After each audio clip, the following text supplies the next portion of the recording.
Hey, welcome to the Help Us Understand podcast where we stay confused. I'm Zach. I'm Josh. And go ahead. I want you to do your little intro. Would you believe it? I've made it another week without getting a tattoo. Just shocked. Yeah, I'm shocked. Genuinely, folks. If you knew him, you would be shocked too. It's not going to happen. Yeah. It won't. So we know June is a very special month. Happy Pride Month. No. Happy Pride Month. No. Happy Pride Month. To everybody. Right. You know, I'm proud to be an American, where at least I know I'm free. So we're gonna do a woke joke of the month for our podcast. Of the month, we're doing it every week, right? Yeah, every week. Month, so okay. 4. You get 4, folks. So I hope you cherish these. Well, here's the thing. Would you call this a woke joke? It's not woke. It's just a gay joke. Okay. Okay, go ahead. Anything outside of the straight is woke. Okay, fair. So, what do you call 2 lesbians in a closet? I don't know, Zach. What do you call 2 lesbians in a closet? A liquor cabinet. Hey! Oh, that's pretty good. If you don't get the joke, then God help you. Okay, well, here's my issue. So Pride Month, fine. Be proud of what you are, who you are. All that's fine. Here's the thing that I have a problem with it is I just saw on Facebook someone posted a picture of a Cybertruck that was painted in the Pride colors, the rainbow colors. And then the caption was, Elon Musk hates this. Okay, well, for one, I doubt very much Elon Musk is going to give a flying fuck about your Pride Cybertruck. Right. Because you paid for it. Paint it what the fuck ever you want to. Seriously. 2, to me, that's just you're trying to you're not doing it because you're proud. You're doing it because you know it's going to piss off people who don't believe the same thing that you do. Right. That's what bothers me. If you're legitimately proud about your sexual orientation, who you like, way you dress, whatever your pronouns are and stuff, cool. Be proud of that. But if you're doing stuff to actively for lack of another word, trigger people, that's what pisses me off. Yeah. That doesn't make any sense to me. And just to interject here, if you folks hear stuttering, for some reason, I think both of us have done some sort of drug apparently before we got on the podcast. Well, you just haven't been able to talk. Yeah, I've been tongue twisted and God knows what else. We did about 5 takes of the intro for the show because he couldn't fucking do it. Yeah. I'd love to put him in the show, but I'm not going to do that. Yeah. Maybe we'll do it at the end. Right, maybe. But yeah, I think people think that everyone's watching them. Right. No one gives a shit about you. No one gives a shit about you, me, our neighbor down the street. No one gives a flying fuck. Well, we know the commercial stuff is bullshit. Like all the companies are changing their logos to Pride and stuff. Come on. They don't care. They don't fucking care. You know what I'm saying? And that whole thing with Sesame Street, they're just pushing. Wait, tell me that again. So I saw the article, but I didn't read the whole thing. Sesame Street had Jonathan Van Ness, the guy who's like the queer show with a queer eye for the straight guy or something like that. No, it's a different show, but I know what you're talking about. They had he him, dresses like a woman, but he has a beard, right? Yes. Yeah. Okay. He was on Sesame Street and good looking dude. Okay. And that was all, folks. Thank you for joining today. I wanted to see your reaction. And he specifically stated in that, do you want to see my I'm trying to think of the exact words. Special cookie monster or special cookie friend.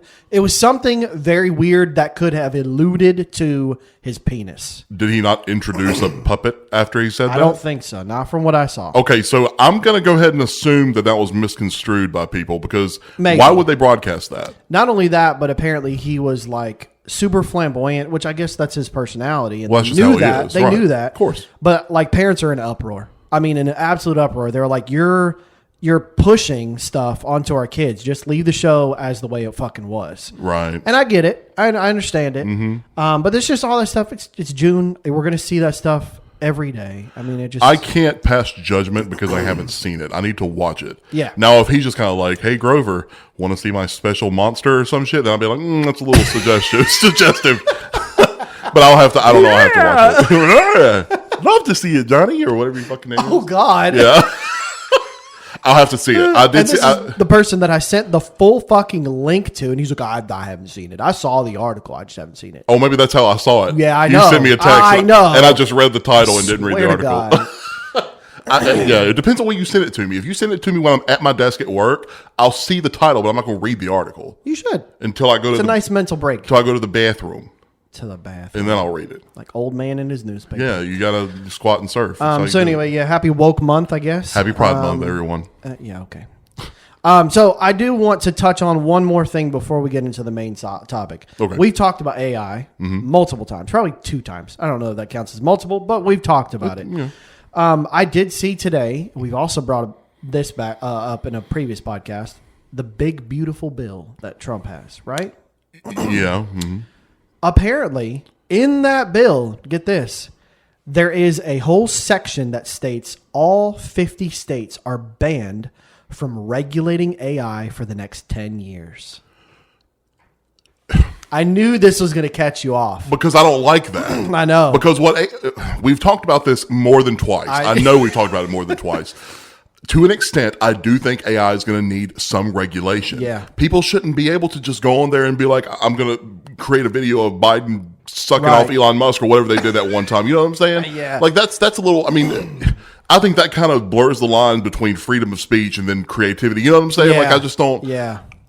That scares me. That scares me. Yeah, I know. I would love to hear people's arguments, but for me, I think it does need to be regulated to an extent. Yeah, agreed. You know what I'm saying? Yeah. You shouldn't be able to pass off something of yours I'm as very pro AI, and I do know. agree there needs to be some regulation in place. I mean, right. when I saw that, I was like, oh, man. I didn't know that was in the bill. I'm not very happy about that Yeah. because you're banning, so you're saying it's going to be illegal to regulate AI for 10 years. And that's a little sneaky on his part. Yeah.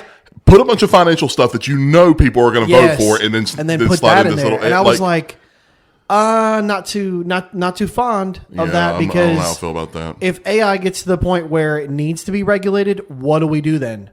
Do we say, Well, they can we're gonna have overturn to, Yeah, I mean, but that's a process. You know what I mean? Well, depends on who's in office. I mean, That's true. They might be like, end it now. right. I mean, Ultimately, it could be an executive order. but I I think guess it's too late. I think it's going to be too late at that point. You know? We'll already be taken over by robots. Yeah. Everything will be Roombas AI. will start. It'll say, we already know everything that's better. Right. Listen to us, and we will guide you to a better humanity. Dude, I don't want to talk about this. Not tonight. I know. It's not the... I'm going tonight. to wreck your fucking shit tonight after this next Fair topic. Yeah, I definitely have Not AI at all, but I definitely still. have the mental room for that. So right, any final statements before I destroy your fuzzy brain? So this is a religious topic, yes. Yes. Not to steer people away. We're not going to be. Right. We're still going to be discussing and joking and being stupid and stuff. This is we're doing a podcast about a podcast.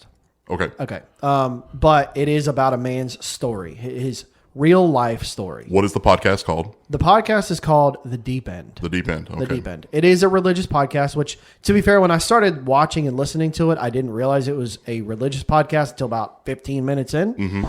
Because it's very just factual. It was very like, all right, hey, what was going on in your life? What was happening? And then it kind of moved into the religious aspect. So this is the first time I'm hearing this, and we've discussed it in the past, I'm sure. But just to re-clarify, Zach and I both grew up in religious households. You consider yourself to still be quite religious, correct? Oh, yeah, yeah.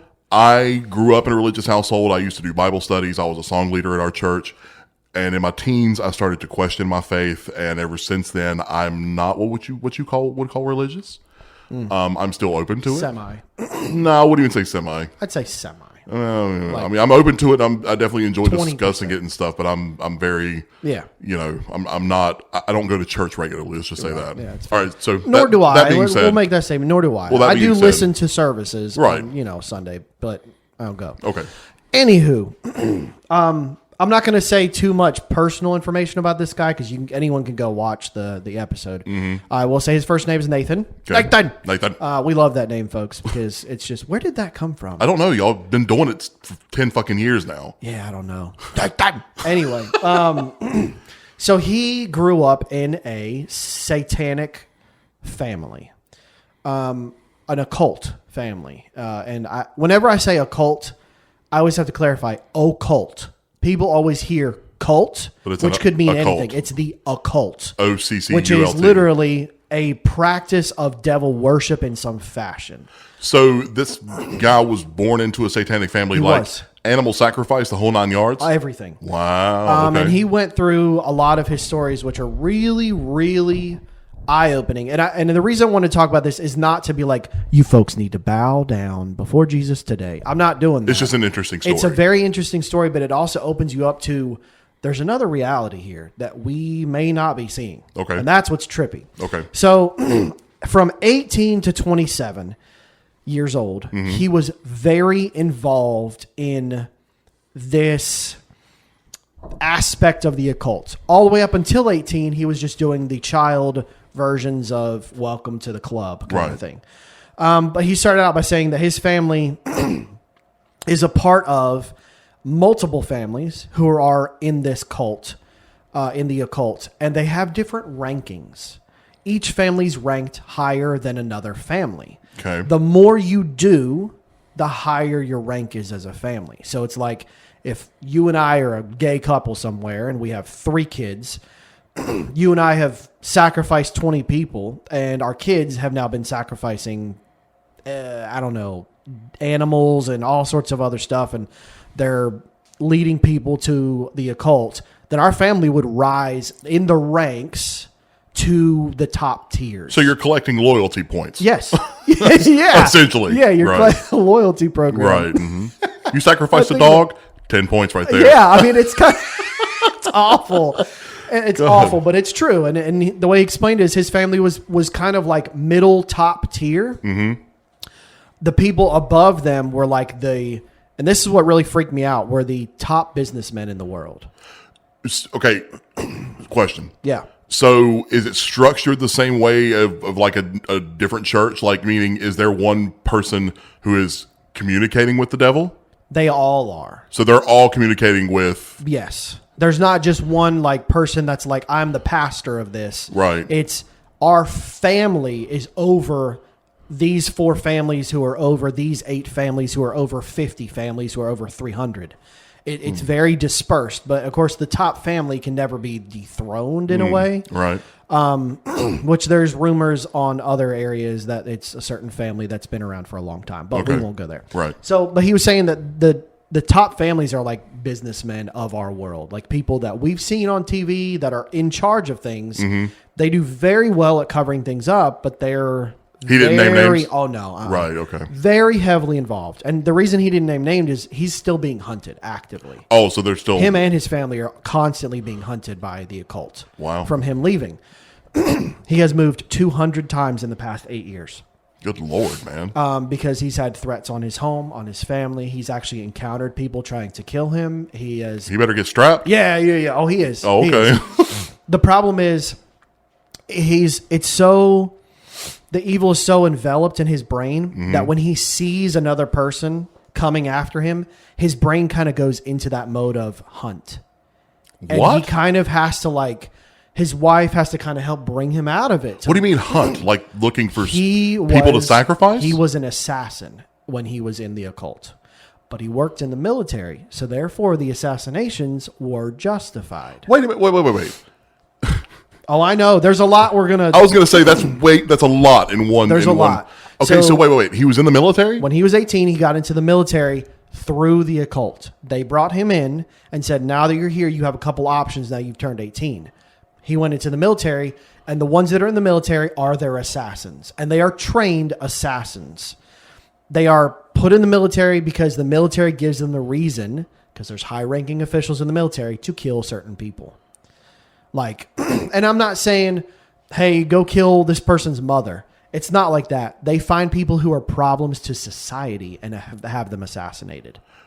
Yeah, but you can't, if you're in the military, you can't just assassinate somebody unless you're given orders. And they're given orders by those who are in the occult who are above them. That's how they get into the military. So this guy's they're saying everywhere. So this guy's saying that there are ranking officers in the military that are part of the same occult that he was. Yes, absolutely. Good and they're Lord, able man. to assign assassinations for sacrifices. Good Lord. And to be clear, a lot of this is in Colorado. He said literally Colorado is the hotbed main homestead of the occult in the United States. Yes. Wow. He said anyone around the United States, if you go to Colorado to become a Satanist, they'll invite you in like as if you're their best friend. I mean, there won't be any question. Wow. Like you'll find them everywhere.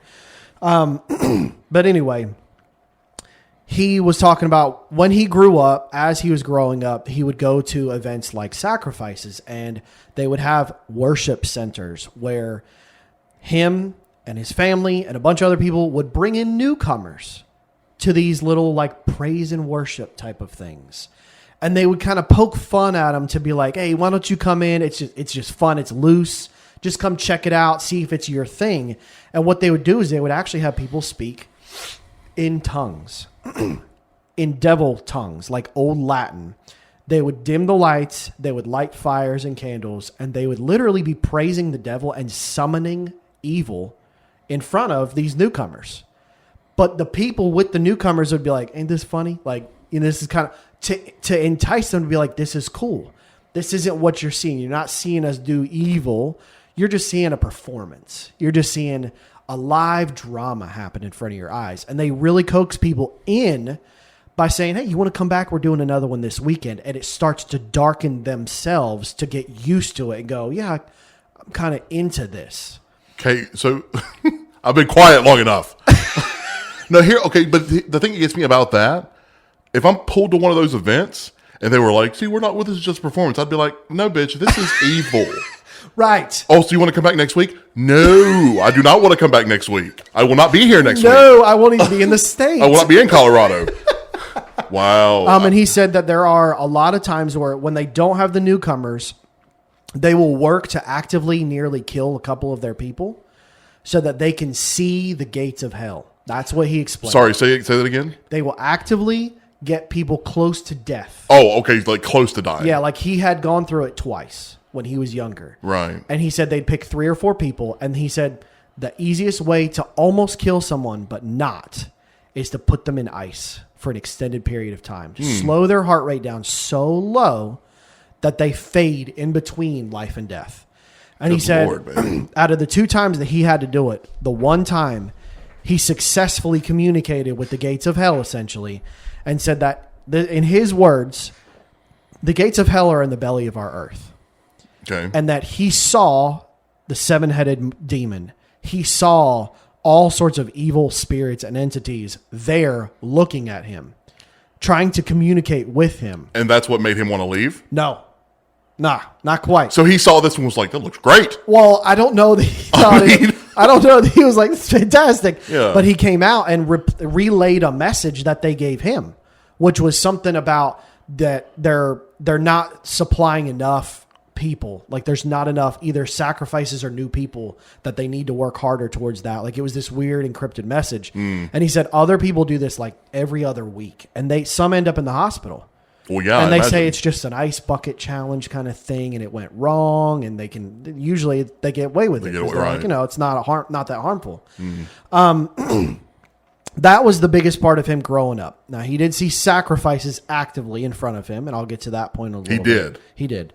Human sacrifices. Human and pig sacrifices. Good Lord, man. He basically went into a couple other topics on like, how he jumped around because he was like, this is how I, got close to the Lord and how he's still alive today. But one of the main things that he hit on towards the middle-ish of the podcast was the host was like, listen, are there monsters around us? Like, are there active, like, evil entities and monsters around us? He goes, oh, yeah. He was like, they're everywhere.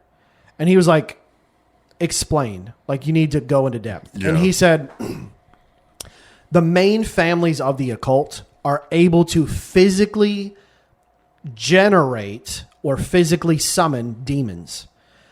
He said there was a time where they had a preacher and his wife who did not know about the occult very well, moved to Colorado because they heard there was a lot of lost souls there. Right. They went there on basically a missions trip.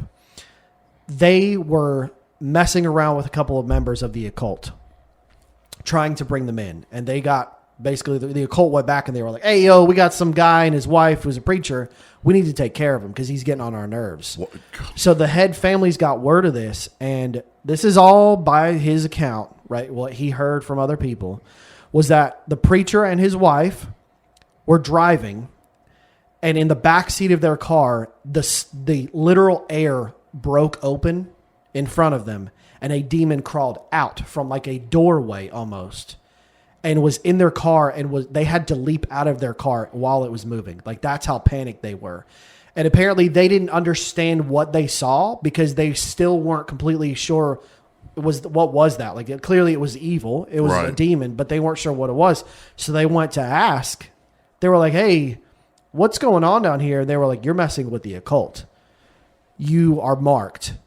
You probably should leave." And so they were trying to push him out. And apparently the preacher and the preacher's wife would go through weekends of like hell in their home. Like they would have shadows crawl around in the house. They would go through weekends of puking constantly, no control. They would see the sky literally open up like a seam and stuff would be on the other side, like laughing at them. I would only need to see that once and I'm gone. Yeah. What do you mean weeks?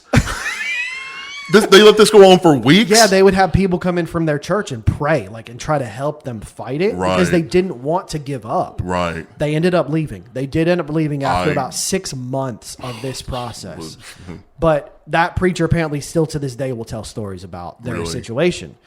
So he was like, he said, it's real. He said, there are real. And so the host was like, he said, I hate to ask this. And if I'm going too far, rebuke me, whatever. Right. He said, are there vampires? Are vampires real? And he said, yeah, there are 2 kinds, but not what you think they are. And he was like, well, explain. He said, all right. He said, let's say you have a friend who's going through a tough time. Mm-hmm. And everyone says, oh, he's fighting his own demons. He's never leaving his home. He can't go to work. He doesn't want to get a job. He's just depressed. He's got no family. He's got no money. His life is just in shambles. And he said he has a literal vampire spirit in his home who is sucking the energy out of his body. Because he said everybody has the ability to overcome. And he said the reason you're not able to overcome is because there is a spirit attached to you that is sucking the life out of you. The moment a friend reaches out who has good intentions, starts to eliminate that spirit. That's why he said it's always good to have close people around you. So that's the first one. So like positive energy? Yeah. Positive energy literally can negate negative energy. Okay. The second one, he said there are people who they start with their babies very early. And they give them blood from people. They feed them small doses of blood to build their stomach and intestines up to resist the acidity of the blood. Because he said, if you or I tried to drink blood, we would throw up instantly. If we drank a cup, we're going to start puking because our body's not able to handle the level of acidity and all the I don't even know what it was in the blood, but our bodies don't react well to it. Okay, right. But they work on this from babies, like from the time that they're born. Right. And he said, now, no one has big teeth. No one has these long fangs. No one's going around hunting. He said, because they don't need to. They have sacrifices and they get that blood and they save that blood to drink. And he said, and I'm not kidding when I say this, they have been so deep into the occult and this blood drinking that when they do drink blood, they physically do change. He said they will get some extra strength, not ungodly strength, but he said they will become stronger. They will become healthier. They will become smarter. They're quicker on their feet. It's like an enhancer, like a drug. And he said it's almost like as if they're on crack, but there's no downside. Like a pre-workout. Yeah, kind of like an extreme pre-workout. Right. And he said, he was like, the reason I say they physically change, one of the last events that he had went to when he was around 25 was a sacrifice. They brought a priest from Arizona up to do the sacrifices. He was an old gentleman. He said, I want you to imagine old leathery skin, wrinkled, old guy. Like he had been doing this for a while. And there were 3,000 to 4,000 of these people coming for this event. That's fantastic. Yeah. And they would sacrifice one pig and one human in front of them. The human that they chose was a child molester that they had gotten out of jail. Okay. They basically said that he escaped from jail and the military went to find him and they got him. Right. Quote unquote. Quote unquote. So this little priest man, elderly guy, walks up, does all of the sacrifice. Everybody's like worshiping and all sorts of stuff. 20 people, including the priest, were selected to drink the blood. The priest drank the blood and he said, this guy's saying that this happened? Yeah, he saw watched. this He happen. was at the event. Dude. He said out of the 20 people, he said one person stuck out. And he said, I'm telling you this because 3,000 or 4,000 people saw this as well in front of their eyes. Right. The priest drank the blood and within 20 minutes, all of a sudden his skin pulled. he started not looking so leathery. His face started looking vibrant. He said he physically transformed to be about 20 years younger than he actually walked in the door. He said, I saw that man come in at 80. He walked out at almost 55 years old. He said that was another thing that started to trigger in my mind. Like, this doesn't seem natural. Yeah. And he said he physically de-aged himself. And he said that's why some of these folks can live so long. But see, what my question would be to this guy: what is appealing about this lifestyle? It's evil. It's bad. Okay, I understand Do that. they not see it as bad? Do they see it as? What if I told you, Josh, I know you grew up in church and Christianity, but actually everything that you learned was rooted in evil. You wouldn't have known better. He grew up in it. Right. So they're blinded. That's true. You know what I He mean? has no idea. There is no out. There is no, well, let me go try this church. Right. It's, you're here. And this is what you do. This is all there is. Now, after 18, you can make your own decisions, but there are stipulations. If you try to leave, they will do everything they can to get you back. Wow. So vampires are real to a certain extent. It's people who drink people's blood. And the other thing the host asked, he said, why do they have to sacrifice? Why can't they do blood banks? And he said, oh, they do. They get donations from blood banks because it makes it a lot easier. Well, yeah. It doesn't matter what kind of blood it is as long as it's human blood. It's DoorDash. Yeah, he said, now it does give extra benefits when it's sacrificed in front of you.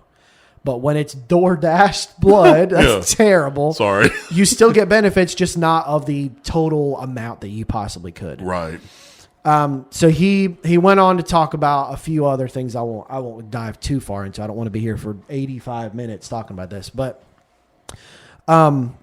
he started to realize he wanted to leave. Mm-hmm. And said, okay, I'm going to go to a couple friends. Like friends that he had met in college while he was in the military that were not in the occult. And so they came and they were like, hey man, come. We've never hang out with you. Come hang out with us. We're going to have a party this weekend. Well, they were drinking and having fun. And it opened his eyes. He was like, everybody's so joyful. Everybody's having a good time. Like, what is this spirit? What is this energy that I'm feeling around me? He had never experienced it before. Never experienced something like that because he was cut off from doing most of that stuff. Right. And he was like drinking, and his friends were like, "Yeah, we're going to go to a church. It's an outside event where we just sing." And they were like, "Why don't you come with us?" And he was kind of tipsy, so he was like, "Why not? Sure. I'm having a good time now. Right. This can't be harmful." Mm-hmm. So he goes and he meets a woman while he's at this event, and who ends up being his wife. He meets her, and they start talking, and she saw. You hear that? It was weird, a little clicking. Oh, okay. You're tripping me out. Anyway, she was like, I'm really liking your energy because he was still hyped up from the night before. Yeah. She was like, you feel full of life. Right. Like, I like this. And so they were talking quite a while, and he kind of had to feel like he had to cover up his history. Well, yeah. Because he's like, this woman who I think is really nice and attractive likes me. I can't come across and be like, oh, right. You know, I mean, obviously she gonna run the opposite direction. Yeah, for sure. And so he ended up starting to go with her every weekend, and he started to feel the difference. He started to feel the difference of life. And he was like, this is what's been missing. Like, this is what I need. And so he ended up starting to leave the occult. He started to stop becoming an assassin. He started to not fulfill his missions and say there were things that were in the way. He'd get in trouble. Like, his parents were super strict, even at 25 to 27 years old. Yeah, he was they were still like, having a... You represent the family. Our ranking requires you to get your shit done. Wow. Did he get his family out or just him? No, just him. Really? He has his brother and his mother and father. His brother did get out eventually, but his mother and father, they're in. They're still there. They're still in. Wow. So he apparently moved in with his wife after they had been for a while, together for a while. Right. Got married, never told his family. His father found out that he got married and made an excuse that he was really ill and needed somewhere to stay. He didn't want to get his mother sick. And so he let his father come stay at his home thinking, I can change him too.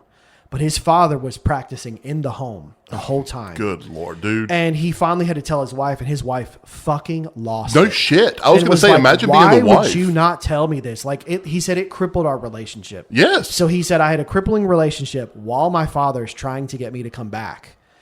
And he eventually had to kick his father out. Yeah. And his father had someone come in and try to kill him after that. Like His the own literal son. assassin. His Yeah. own son. He managed to hurt the assassin so bad that he had to go to the hospital for recovery. Right. And so he basically just goes on to like, we've had to move. We've had to leave. He said, but I can sense it. He said, being in the occult from birth, he said, it's almost like they have a literal physical seed in your brain that triggers you with certain things. He said, I sometimes see people and I can point out people in a crowd and say, I know they're in the occult. I know how they look. I know their aura. I know how they feel. Right. And he said, I can look and go, they're in the occult. They're not. And the moment he sees someone like that, if they lock eyes with him, They'll know. he starts to feel that feeling come back, and he has to immediately drop into prayer. Okay, so I don't believe very easily. I'm hearing this, and it sounds like an incredible story. It's very good. It's like, and you can almost see in his face how real it was. Right. And I can't imagine, even if someone were to make up some of this stuff, that he would make up all of it. I would say that at least half of this is pretty valid from what he saw. I mean, him going down and near death and going and get the gates of hell. I don't know. Well, no, he wouldn't be able to prove But that. then he's explaining a situation where more than just him, thousands of people witnessed an event in front of him.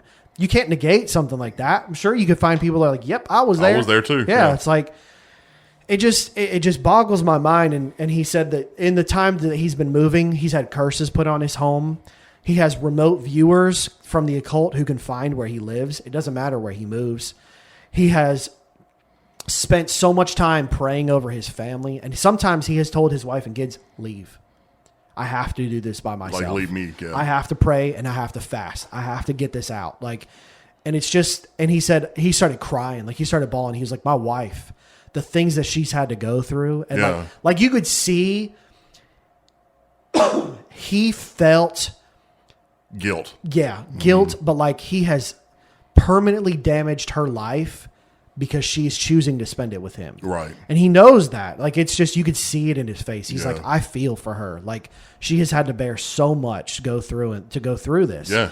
And she's even seen it. She's seen assassins. Like, she'll be like, someone's here. And he'll go, I know. Like, I can tell. I feel them here. Like, he knows that And they're there's outside. nowhere he can go. He can't go out of the country.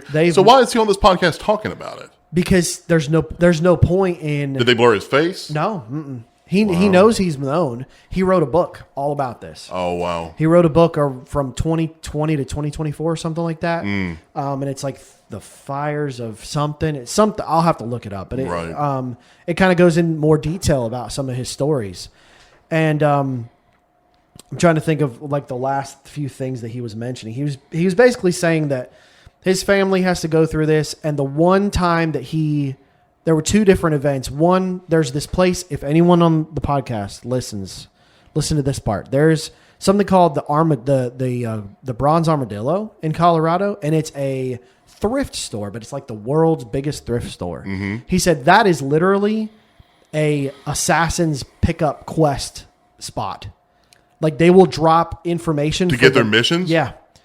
And he was like, that, like, if you go there, guaranteed someone in that shop is going to be an assassin. So let's never go there. Yeah, yeah. So he had to go there because he wanted to buy this special knife that he knew about, which was a evil repellent. And they kept it in there because they knew what its worth was. Well, he realized after him and his wife walked in, he said as soon as they walked in, it was like in the doorway, they felt this presence of just straight evil. He said it was so bad I could almost taste it on my tongue. Good Lord. His wife was like, I don't feel good. And he was like, let's just keep going. They walked into the store, and all of a sudden, he said it was like I walked through a wall. There was nothing. It was just gone. He went over to the counter and looked to his left and saw a man sitting down. He said, that man, I knew instantly was there to kill me. Because he was dressed exactly how I knew he'd be dressed. I knew where all his weapons were already. I could see it in him that he was there waiting for me. So he said, I told my wife, leave. Out. I want you out of the store now. So she leaves. He walks right up to the man because he said, I'm gonna just deal with it. Just confront it. He went over to the man and he said, he was looking down and he said, as soon as the man looked up, he said, I started crying. He said, I could see instantly that his intentions were not to kill me, but he wanted to talk to me. And he said, this guy opened up in a very short amount of time and said, I know who you are. Yes, I have been sent here for you, but I wanted to talk to you because I want out. Damn. And he said, he was an assassin. He was like 23. He said, I've been in it for 5 years. And Right. he said, I left for a year because I didn't want to do this anymore. He said, but I can't feel that high. He said, there's a high from being in someone's house and hunting them down that you can never fulfill with any drug or anything. Which is fucking It crazy. is, like- what the hell? yeah. And You're he said, introducing this addiction of, and killing. yeah, And it's a hunt. He said it's the hunt. It's like you an can't- adrenaline Yeah, high. it's like an extreme adrenaline. Right. He tried for a whole year to get rid of it. And he couldn't and do he it. couldn't, so he went back. So he told him, he said, I'm trying to find a way out. right. And he said, I will pray for you. And he said, can I pray for you here? And he said, yeah. He started praying and he said, and in the middle of his prayer, he said, I have to leave, and left. Like as if he knew they were coming. Because they knew he was praying. Yeah, and it's like they knew he was coming. Like something Right. was wrong. So he left, and he said, I went back and picked my wife. He said, I cried the whole way in the car because I felt his heart. He wanted out. Really bad. Yeah. He got a card from that guy 2 years later that said, hey, I'm not going to be in contact with you. I don't want us to have any trouble, but I found a way. I became a beekeeper. And he said, all of a sudden I had bees starting to sting me, and I got a little dose of the adrenaline. And he said, Wait, what? I started letting bees sting my arm rapidly. Slowly over time, he would lower the amount of bee stings, and he got rid of the adrenaline need. Like as if he got rid of the feeling of, I want that high. This is such a good story, but it sounds so silly. It is, isn't it? And so he said, and by the way, I'm going to a new church. Right. And that's all the postcard said. Yeah. And he was just like, he said, I was so happy. Right. He was like, someone else Relieved made for the it. guy. Mhm. He was, and the other portion was he tried to get his brother out. Now, he would reach out to his brother, but he knew his brother would also take chances at his own life. Right. And so he saw his brother in a coffee shop sitting with another member of the occult and decided, I'm going to write a note. And so he wrote a note on a little sheet of paper and walked by and dropped it off and left. And just bounced. Said, I'm not going to look at him, nothing. Right. He got an invite 2 years later from a woman on Facebook, just randomly.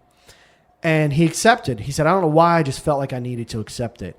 And she sent a picture of her and his brother and said, we're out.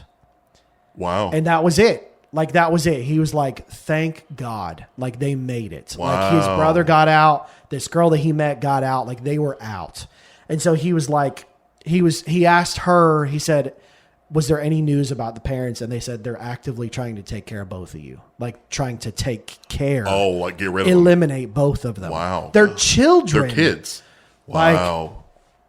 It just absolutely boggles my mind. And I would 100% recommend anyone to go watch this. I want to listen to the episode. It's 2 hours long. Oh, I bet. That's a lot of And there's a information. 7-minute prayer in the middle of it because the host was like, do you mind just praying over everyone who's in the occult right now? And he was Right. like, yeah, I can. Yeah. Like, it was just, it's deep. It's a very deep And what's episode. scary about it is I've always known that there were Satanists out there. Oh, yeah. But I more or less just always kind of viewed it as like a little, like people just kind of get together and Yeah, and they go, just "Oh, rah, mighty rah, rah, one," rah, yeah. rah, rah, and then they're and I just thought that's all But it was. apparently they I didn't do realize it went really, this deep. really dark shit. Wow. And apparently there's thousands of them that are born into these families or invited from the outside in. Right. And it's just, one of the biggest things was, So let's just go ahead and say before we end the show. Yeah.